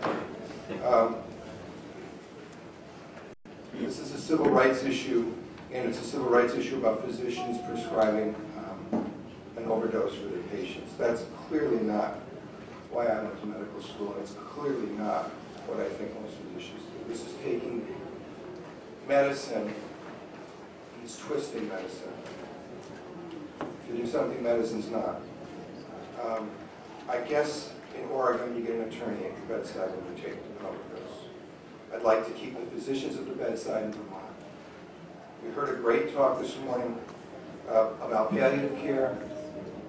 I think we've worked hard on that, and I think we ought to continue that. Any more comments?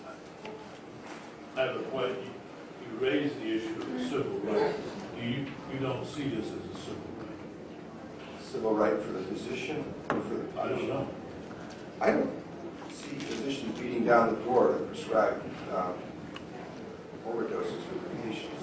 Can you help me a little bit with the double effect? We had one physician describe it earlier today, the double effect, and how does that square with this legislation?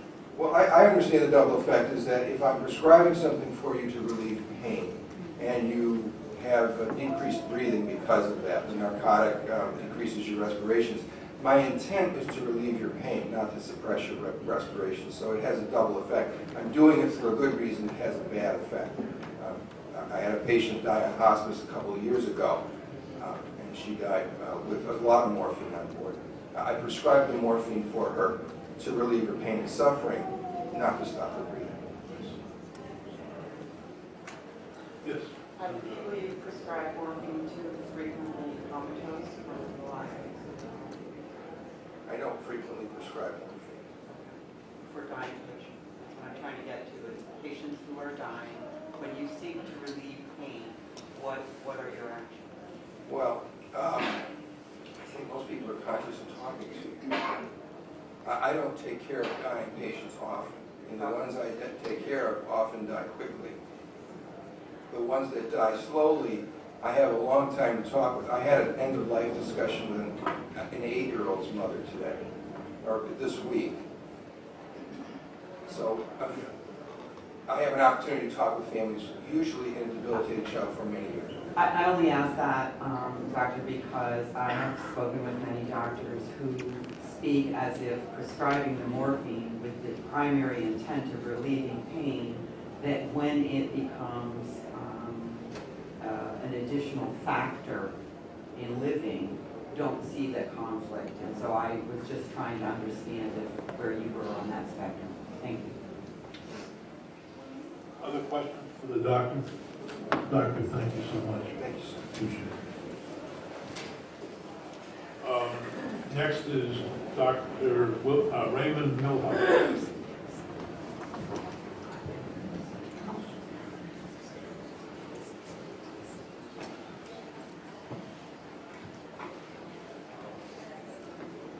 Thank you for hearing us. I just wanted to give you a little bit of my background. I'm a retired rehab physician. I was medical director of the rehab center at Fletcher Island for about 30 years. We took care of patients from teenage years through elderly years. They had one thing in common: they all had medical problems that we could not cure. I had many patients ask me if I could give them something to help relieve their suffering and their lives. And I could tell them that my role was not to end their life. My role was to learn, to help them learn to cope with what they had.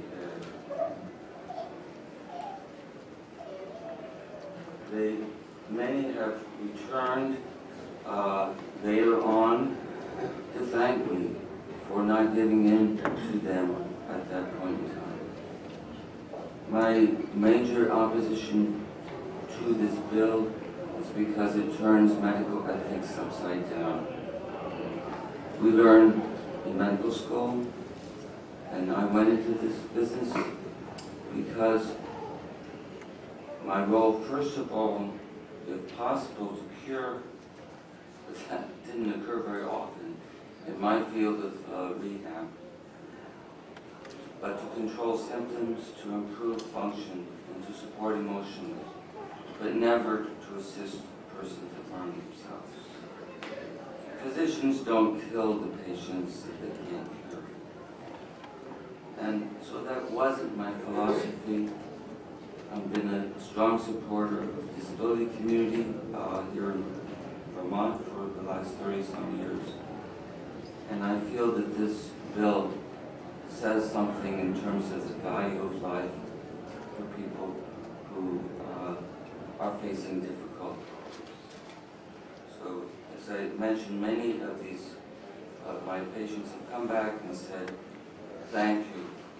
When things were down, I thank you that I would not go along with that. And so I can't see why we should reverse the medical ethics of the medical profession, which has been held for the past 2,000 years as Hippocrates, to say that assisting a person to kill themselves is If I might ask a question, when you have a patient who's asking you to help to end their suffering. How do you deal with that as a professional, as a physician, and as a human being caring about your patients? In my role as a rehab physician, rehab center, number one, I work with a team of health professionals. So I don't try to do it all myself. I have psychologists, I have chaplains, I have therapists, social workers, all of which are very well qualified, and I support them. And I think that in our setting, we gave people hope. And hope is the greatest treatment for the person who sees no light at the end of the tunnel. Yes, Thank you. When there really isn't a light at the end of the tunnel, except to have a peaceful death. So this isn't a choice of I want to live or I want to die. I'm already dying. Have you ever had any patients in that situation? I don't do palliative care, but many of my patients saw no light at the end of the tunnel. I just wanted to try to make a distinction between people who have an opportunity to go on living versus people who are already dying. Thank you. Yeah. Other questions for the doctor? Doctor, thank you very much for being here this morning. Lynn Caulfield? Caulfield.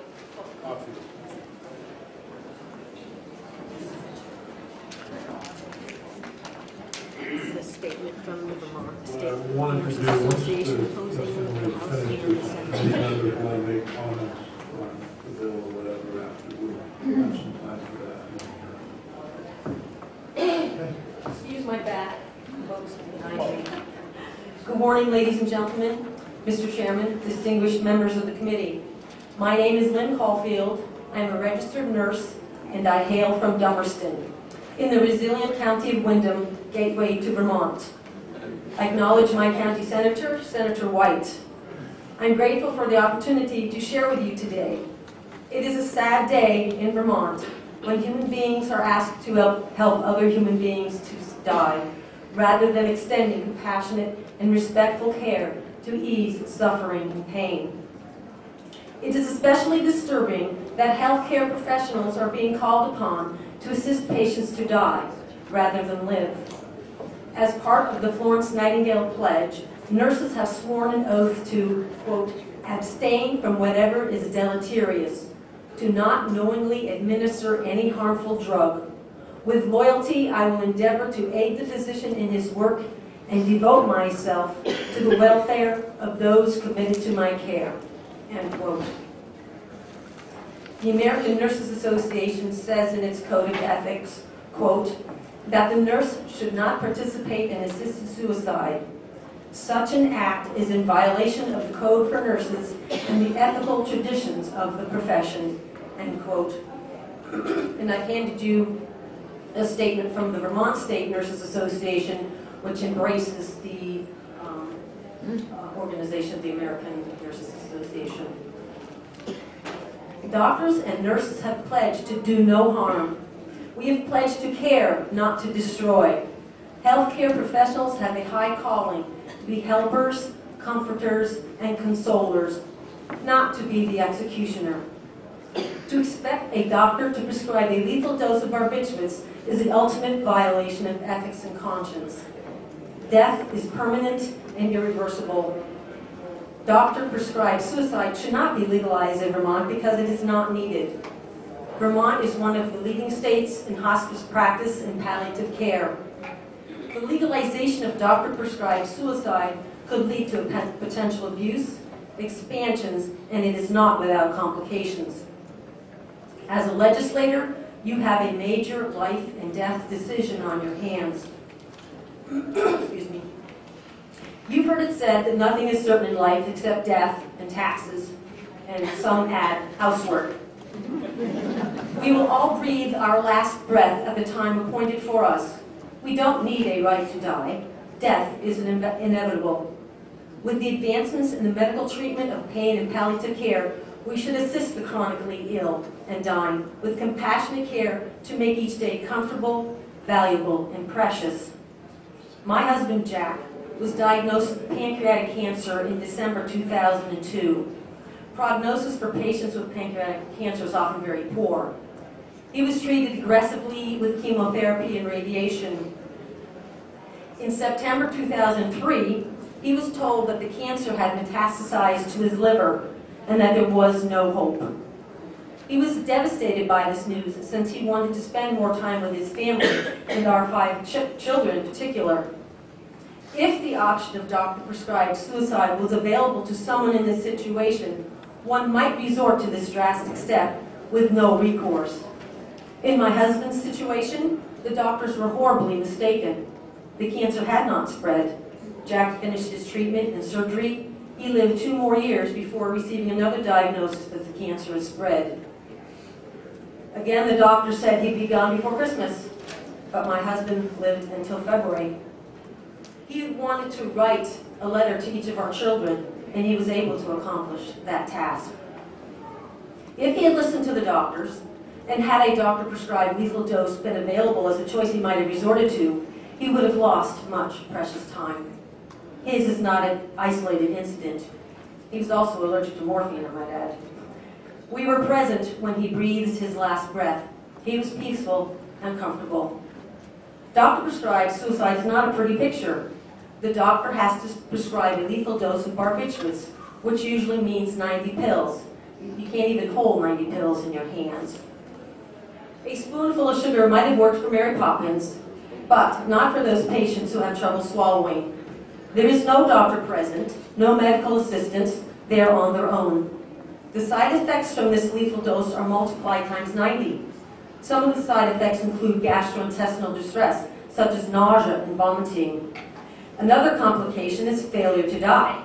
It doesn't always work, and then who do you call? There have been incidences where panicked family members have dialed 911 or rushed their loved one to an ER to have them revived. In the Netherlands, there is an 18 to 25% failure rate.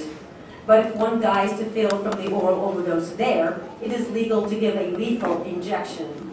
Is this what we want for our fellow Vermonters?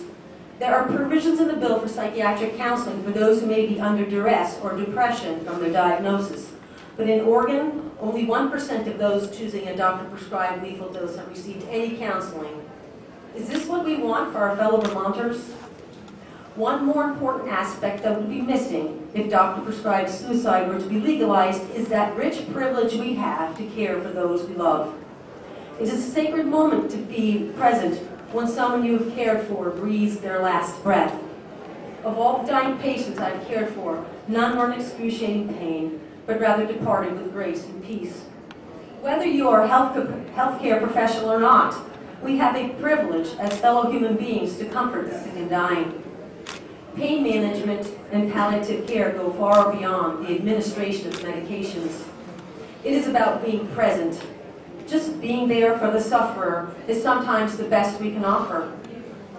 Holding a hand, singing a song, fluffing a pillow can be a soothing balm for the weary traveler. Proponents of doctor-prescribed suicide are peddlers of fear. Fear death, fear pain, fear of protracted death.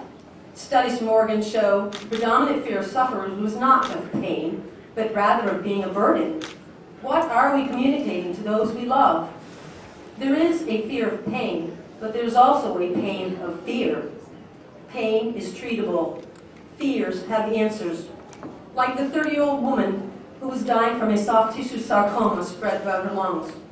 She asked her doctor, "How am I going to die? No one will tell me what it's going to be like."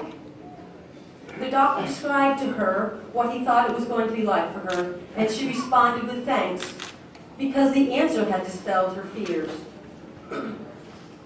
My mother died last April after a long battle with breast cancer that had metastasized to her bones. I seem to do these marathon things.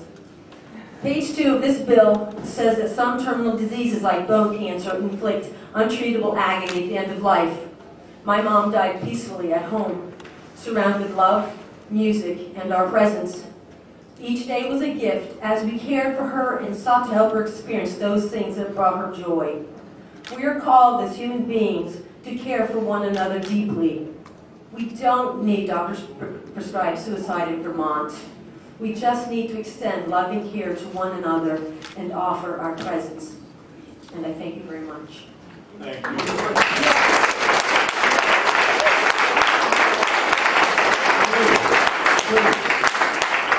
Please, I think you take away from the importance of recognizing people on both sides of this issue with clapping and other forms of expression. So please do not do that. I have a couple of questions. First, I live in Bennington County, and we think Pownell's the gateway, so I just want to... Actually, she's right. But I thought I heard you say that Vermont was a leader in palliative care and hospice, and I've heard a lot of other testimony that we are way behind in that nationwide. Did I mishear you? I think there's definitely room for improvement. And I thought statistics that I've seen, again, statistics on this issue may not be accurate, but nationwide it's about 40%, and we're in the 20th percentile in terms of providing hospice and palliative care, which we should, I personally believe we should do more of.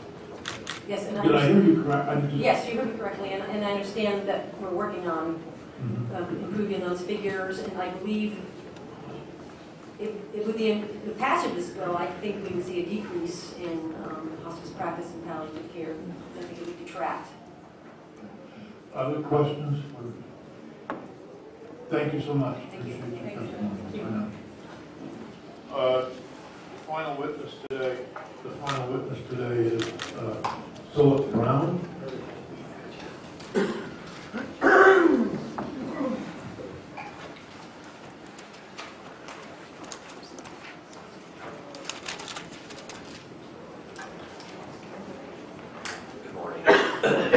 Senator Sears, thank you for the opportunity, all the judiciary senators here, for allowing me to speak. Just a little background, I'm a physician. Say your name. Phil Brown. I'm a physician who's been a physician here in Central Vermont since 1992. I became the ER director of our hospital here in Central Vermont in 1994, and then switched jobs and became what is called the Chief Medical Officer or Vice President of Medical Affairs in our hospital about 3 years ago. My job, which had been unique to the emergency department with a kind of a unique perspective, now is really a hospital-based perspective because, like it or not, I'm the lead physician in that hospital. I want to bring both a good report and make a comment. The good report, and this addresses palliative care here in Vermont, is that as a result of recommendations that the Vermont Medical Society made a few years ago regarding improving palliative care here in Vermont, our hospital on Monday kicked off a full palliative care service, consult service, and I'm proud to say that actually by this morning we've already performed 4 consults. We're a busy practice already. So in support of what Lynn Caulfield had said, I think there's plenty of room for improvement, and I'm aware of at least one hospital in the state of Vermont that actually had to back off because of funding for palliative care. That's a bad idea.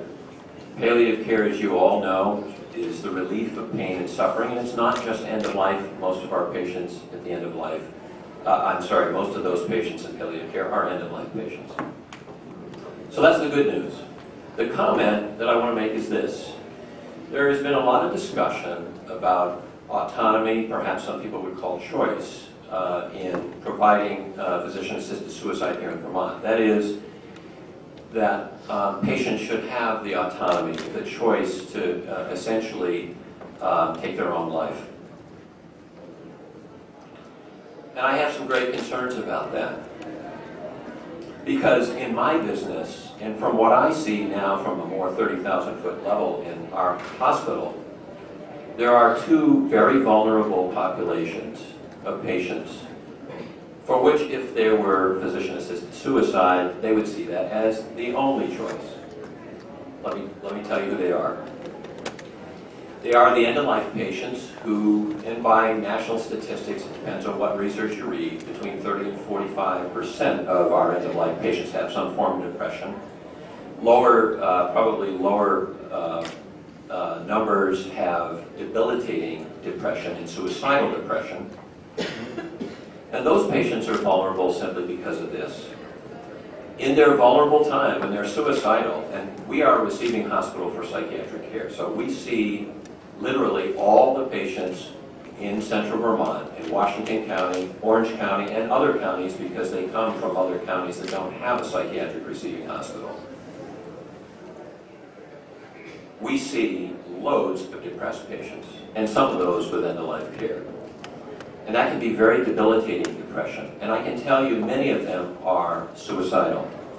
And they do not see the end of the tunnel. If you provide physician-assisted suicide to those patients, I assure you that will not be a choice for them. That will be the only choice. That's not autonomy from my perspective.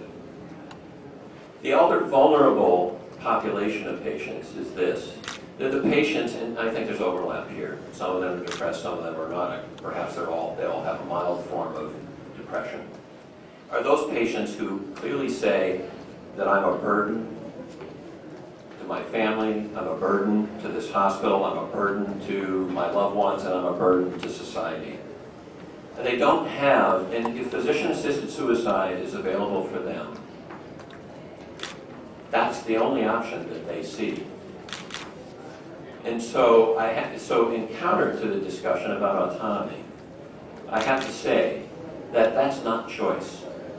Up to this point, if I take that depressed patient and we work them through the system, we get them admitted, we get them on medication, we get them through psychotherapy, these people get good results from that kind of treatment, whether they're end-of-life or not. We're talking about end-of-life care today. Introduce physician-assisted suicide, and that becomes the choice. I don't see that as autonomy. And the same can be true for those patients, once again, who are a burden to family and so on.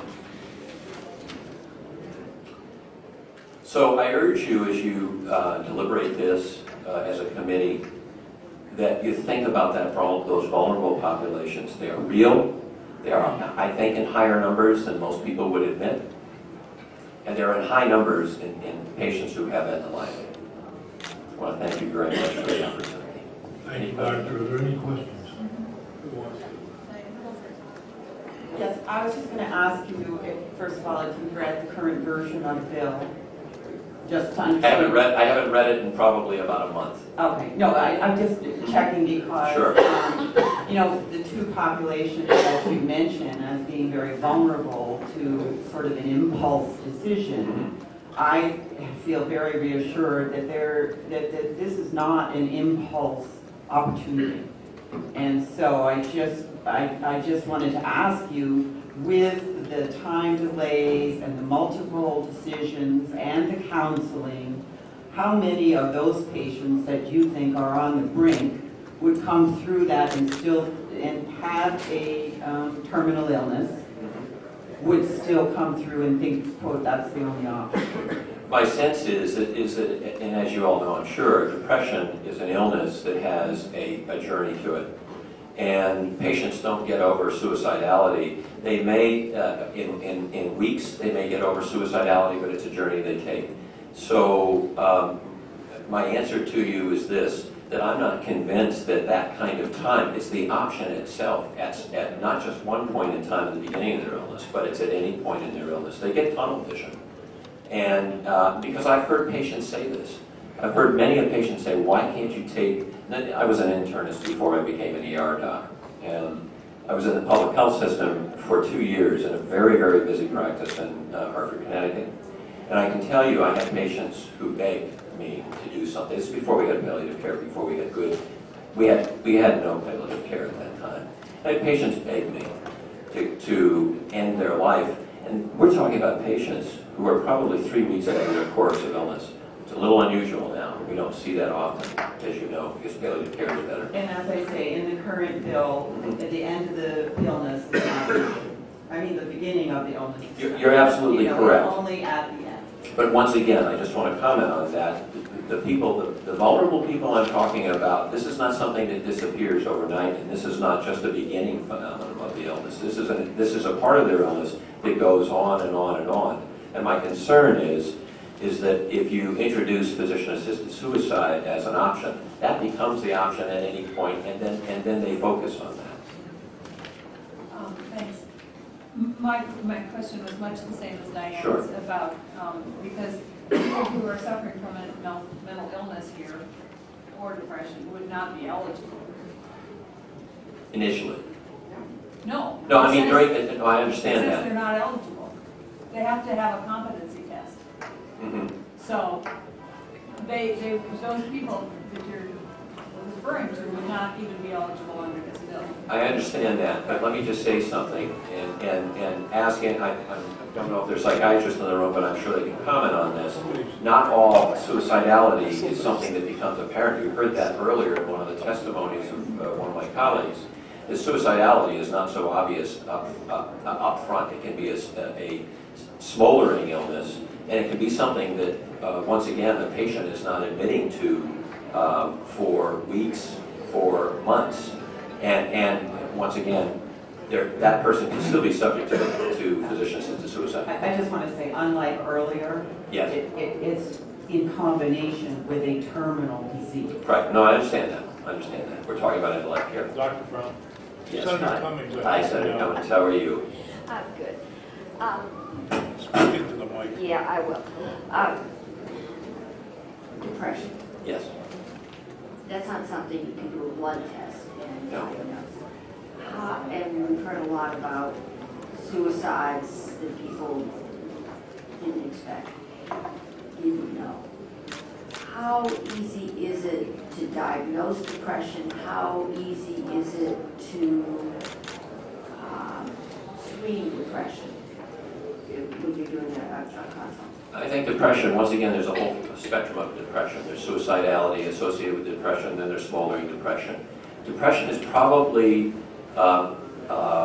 underdiagnosed.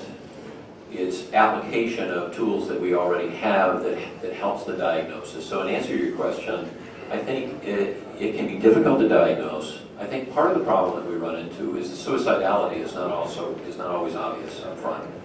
And I can tell you, I can certainly relate at least a couple cases of patients that we've had who came in for medical illness, one of them actually end of life, who had was seen by a screener, was seen by a psychiatrist, and then attempted suicide, essentially on a med-surg unit. That was totally missed. And it wasn't missed because we didn't have the tools that we didn't apply. We actually scrutinized that case and internally and said, where did we miss? And part of the problem is that it's not so obvious and it's not always admitted by the patient. I think that can be option. I don't want anybody accusing me of going overtime with one group or another. So if you want to ask a question, realize we're at the hour point for this one. Okay. But you can ask me a question if you'd like, but I just don't want to be accused of going in favor of one side or another side. Which I've already. Which you already did. Indeed, I did. But you might want to. It's okay because I forgot my question. Thank you very much, Dr. Brown. I appreciate you.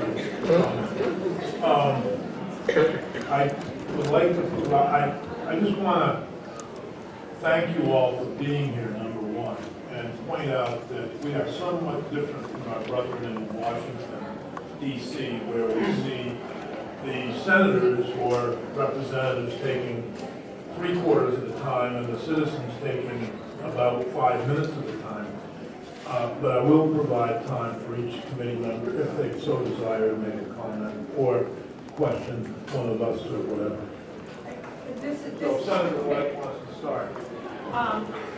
This is not, I just wanted to make a comment first about the, it has nothing to do with this bill, but about when Senator Sears asked people not to clap, and I heard a couple people say, wait a minute, it's our right to do that. There's a huge difference between a rally and a legislative committee taking testimony, because we're trying to take testimony and be very serious about the issues. So this isn't a rally, and I think that, so I just wanted to explain kind of why Senator Sears said that, because there is a huge difference between those two events. So, I just want to, I listened to all the testimony, we'll have the conversation, and I appreciate everybody coming in and testifying. I have to admit that I see a huge difference, and I did remember the question that I had for Dr. Brown, but he's gone now, that there's a huge difference between, and I appreciate it, I don't even remember who it was that said the difference between suicide and this issue is that suicide is a depressed person who doesn't want to live, or a person who doesn't want to live, doesn't see any end to their depression or whatever. But in this case, this is a mentally competent person who wants to live, but is dying. They've already been told they're dying, and they just are choosing, having the ability to choose that exact moment of their death, as opposed to the person who is unstable and doesn't see doesn't have the ability or desire to live any longer. So that's all I want to say about that. I just wanted briefly to say how much I appreciate all of you coming, no matter what your opinion, and how much I appreciate receiving all of the phone calls and emails from people expressing their opinion, because it's very, very helpful, even if I may not agree with you, to hear from a variety of perspectives and to know what people out there are thinking about any particular bill or issue that we're discussing in the legislature. So sincerely thank you to all of you for participating and being engaged in your government. Anybody else? No, I think I'd just like to reiterate the thanks. This is obviously a very difficult and a very personal issue, issues in which people hold very strong feelings and opinions. It's going to be, it is a difficult one for us. We know that no matter what we do, we will probably royally annoy half of you, either way. So we're going to, definitely have listened to everyone. Again, the reason we don't allow cheering and hurraying and signs is because everyone has a right to come in here and be heard. And if you think that if you get up and say something contrary to the majority, you might get booed down or cheered out or something, it can inhibit folks from coming in. So we try and maintain that aura of respect for everyone.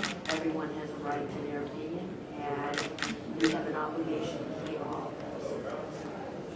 Just would also like to say, having a hearing like this shows all of us and all of the people in attendance, and very much appreciate you coming, the diversity of our state, and that we still can be united on many issues, and it's great that you've come forward to hear about these issues, and I think it shows how many differences there are, even though we're all Vermonters, so thank you very much. I thank the committee, and I haven't spoken. I wanted again to thank everybody. I've been personally outspoken against it, and I don't think that's any secret. But I want to tell you that 90% of the bills that come before a legislative body are ones where we carefully weigh our constituents, and if somebody has a bill saying, well, Vernon is the gateway to Vermont, and I have a bill saying Powell is the gateway to Vermont. We debate it, we look at what our constituents want, we go that way. For me, this is a bill of conscience. And there are these where my conscience says one thing is right, one is wrong. And I respect those who differ with me on this, and I have heard from hundreds of my constituents who differ with me on this position.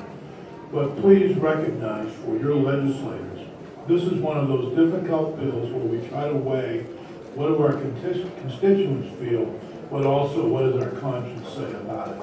So please understand that when you hear one of us, my good friend Senator Snelling and Senator White, obviously in favor of the legislation, they sponsored it. And we're at different points on a particular bill. That doesn't mean that I'm right, they're wrong. But I thank you all for being here, and we will make some decision about how we proceed from here. If we do decide to go forward, it will be a public hearing. Thank you very much.